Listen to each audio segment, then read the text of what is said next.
کسی نے کیا ہے کہ کیا والدین کی اجازت کے بغیر بیعت ہو جاتی ہے؟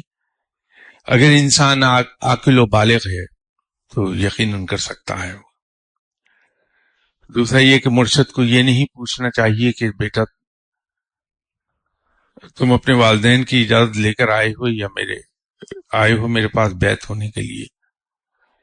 اگر تو بیعت کے لیے آنے والا شخص عاقل و بالغ ہے تو پھر ان بزرگ پر یہ ضروری نہیں کہ وہ ان سے پوچھ لے. ہاں البتہ اگر وہ بالغ نہیں ہے تو پھر ضرور پوچھ لینا چاہیے.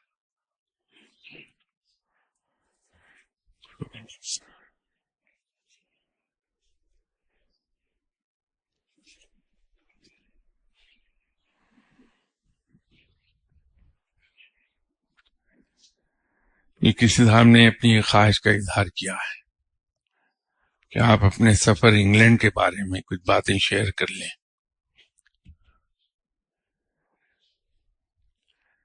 بھائی میں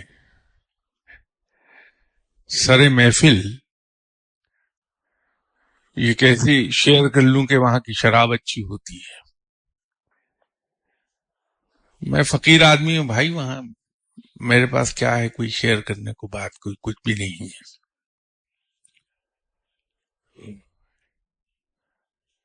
میں تو گیا اور وہاں رہ کے چلا آیا. کوئی میری زندگی میں ایسی ایکٹیویٹی تو ہے نہیں کہ جس کو میں جو آپ کے لیے باعث دلچسپی ہو جائے اور اس کو شیئر کر پاؤں.